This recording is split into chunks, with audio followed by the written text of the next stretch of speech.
Well, I've got what I think could be good news. It's good news if you don't like the resident and thief, potato, in charge of this country, Joe Biden.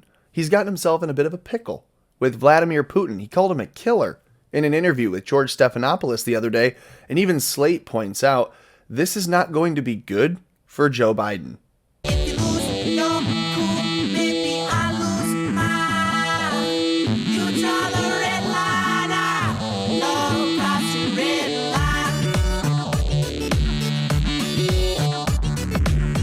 And while the mainstream media will be, in some cases, willing to at least shade this partially and say, Vladimir Putin just wanted this action anyways. Let's just really see if that holds any water. This says a guy who champions the criminal war in Iraq, a war that leads to a death of over 1 million people, right? Helping Obama destroy Libya, Syria, and Yemen, killing, displacing, and starving millions of people, has something to say about Vladimir Putin? Someone that has been accused of killing off a handful or a dozen or more political dissidents, people that speak out against the government in one way or another in Russia. Not an excuse. It's not good. Not good. But is it killing millions of people? People that are a different skin color and you don't really care because they're a different religion? Joe? This is all in reference to the New York Post article on the same interview, saying Joe Biden has said that the killer, Vladimir Putin, will, quote, pay a price for election meddling. Remember the DHS, the DOJ, the DOD, everybody, the three-letter agencies, have come out to say China, Iran, and Russia all did some election meddling in terms of looking into seeing how they could do it, but they all responded differently. Iran tried to screw over Trump. This is all their claim. Russia really tried to screw over Biden. And China, out of the goodness of their hearts, did nothing. That is what our three-letter agencies want you to believe. We reported on this the other day. So Biden's actions then are, well, China says they didn't do anything. We agree they did nothing. Iran did some stuff against Trump, but we don't see them doing anything against Iran. And then you see Biden saying, well, Putin released all this stuff about Hunter, so he will pay a price. Interesting. I believe that's the exact opposite of how we're supposed to use our executive offices. The reality is, even if Russia did release any information regarding Hunter Biden, and it was considered election meddling, you don't now use your position as the new elected official to seek out revenge and settle political or personal vendettas. But anyways, I'm sure you saw this tweet then from Breaking 9/11, Breaking 911, saying Russian President Vladimir Putin has challenged President Biden to a live debate, according to ABC. The quote says, I want to propose to President Biden to continue our discussions, but on the condition that we do it basically live, as it's called, without any delays and in direct, open discussion. Yikes. And you know that he won't be able to do that. So you see more reporting on this from Luke Rudkowski of We Are Change.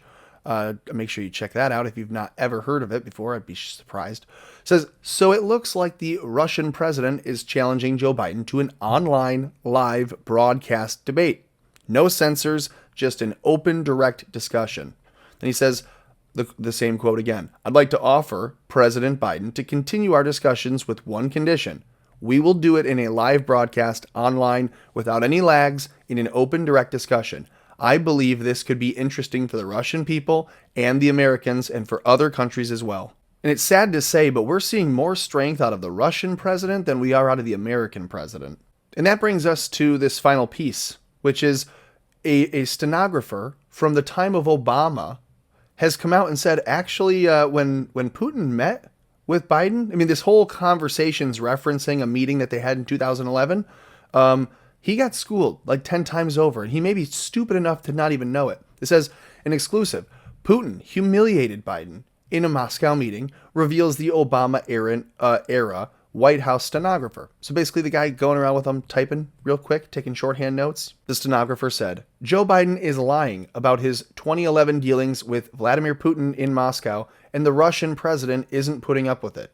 I know this because I was an eyewitness to the events of that day. Events that the Washington, D.C.'s media have failed to press Biden on, and that give an extraordinary insight into how our now president was humiliated by his Russian counterparts. They say Vladimir Putin and his staff sought the almost ritualistic humiliation of then Vice President Joe Biden, who commanded very little respect on the world stage during his tenure as VP. If it can be believed, he commands even less now. Ever since that moment, I witnessed Joe Biden and his staffers, with the help of the Washington Press Corps, have been spinning the story 180 degrees from how it actually happened. Yeah, and you can imagine that being the case. If he's walking around with Barack Obama and a bunch of newcomers to Washington with all this new money, new faces, he probably has a little bit of credibility with them, a little bit of sway, a little bit of swing. He's the VP. He can kind of, call some shots and do some things as the big guy of the family. But now? No, now he has no credibility. He has a National Guard protecting the Capitol. Otherwise, what would happen to him? What would happen there? I mean, people say there's no big threat. Nothing's happening at the Capitol. But think that through. If the National Guard goes home and they return to business as usual in D.C., what would happen within a month's time? People would amass again. Crowds would begin. BLM and patriots alike. I'm afraid Antifa and patriots would eventually join forces. That's how bad Biden is. I'm not saying it's realistic. I'm just saying Biden is that crazy, and so we can assume reality would follow that same craziness path. The article continues. After Biden lied about his prowess with Putin in a sickly sweet interview with ABC's George Stephanopoulos, Putin pulled his ambassador out of Washington. It's a pretty big move. From Putin, out of the blocks. Usually, if you fear a nation and its leader, you don't start by pulling your ambassador. This is Putin telling the Biden regime, we don't need you and we don't fear you. Right. You maintain diplomatic relations and ties with countries that you at least want to keep in your good side. On your good side, in your pocket, whatever you want to call it. If you want to keep them on your team, on your side, you have an ambassador, you have a working relationship. If you're about to go to war or you just don't care anymore, then you pull all that stuff. Well, Vladimir Putin pulled the Russian ambassador out of Washington after that interview. This continues, it's quite a stark difference from the Trump administration, which sanctioned Russia while engaging in diplomacy. The media chastised Trump for attempting to avoid a pointless conflict with Russia. It's the same press that's now fawning over Joe Biden, kowtowing to the Chinese Communist Party, they say. As an aside, Stephanopoulos never even presses Biden on how his son Hunter was compromised by Moscow's mayor and his wife. See, this says a Putin-friendly Moscow woman, but it was the mayor of Moscow's wife paying the Biden family $3.5 million. People that are not friendly with Putin, as reported by the Senate Homeland Security and Governmental Affairs Committee last September. Okay. This says, I documented what happened at Joe Biden's one and only meeting with Vladimir Putin in my book, Joe Biden Unauthorized. I can attest, this is the stenographer, that the title of the chapter on the incident, Bitch Slapped in Moscow, is the actual truth. Biden got bitch slapped, and he's pretending he didn't. They say Putin knows what happened. He was there. He knows he compromised Joe Biden, who appeared unprepared to deal with the ruthless former KGB agent. Regardless, Joe continues to perpetuate his I was the tough guy lie. As Joe Biden's White House stenographer, I stood directly behind Putin at a distance of 5 feet. Biden, seated across from Putin at an elegant conference table, was about 12 feet from me. About 10 minutes into the meeting, Vice President Biden attempted to start lecturing about his decades-old part in U.S.-Russian negotiations with the dreaded phrase, I've been around a long time. The first time I was here, and cut. Joe Biden got one sentence further into the spiel, went off on his microphone, and all the lights for the TV cameras and stern Russian voices were commanding the press to leave. And they did.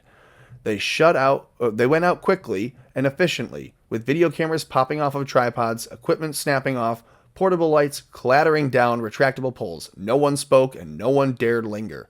This was Putin in all of his KGB ruthlessness. Whether by some prearranged signal or simply an undisclosed time limit, he had pulled the plug and done the unthinkable. He'd stolen Joe Biden's audience and rendered him speechless, shut him down mid-sentence with the flick of an invisible switch. Across the table, I could see Vice President of the United States Joe Biden in the now dimly lit room, looking as duped as an exhausted fish at the bottom of a boat. No protest, no complaint, no, hey, I wasn't finished. Nothing. He was humiliated.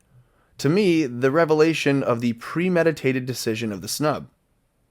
Putin or his team had likely plotted all of this out. They knew exactly what bait to use, knowing exactly how Joe Biden would take it, and then when he did, they reeled him in helplessly. The Russian president and his delegation sat calmly and coldly as the American counterparts realized their blustery leader's big moment had just been stolen right out from under him. The most powerful man in Russia had neither fear nor respect for Joe Biden. He had just played him for sport. And then here's a link to the transcript that the guy prepared for the office, and you can see that it ends with Joe Biden in mid-sentence.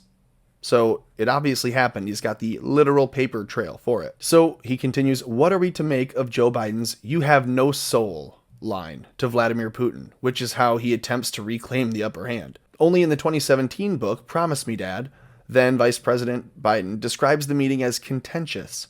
At least he finally came clean about what I saw, though it took him 6 years. Self-promotional versions always center on the momentary appraisal of Putin. Maybe you've heard it before. He had certainly repeated it often enough. After praising Putin's magnificence in office, which Biden teasingly attributed to Russia's growing acceptance of capitalism, he looked Putin in the eye, and he said something to the effect of, quote, "I don't think you have a soul." And Putin apparently responded in English, "Good, then we have an understanding." With no press in attendance, we are asked to take the vice president at his word.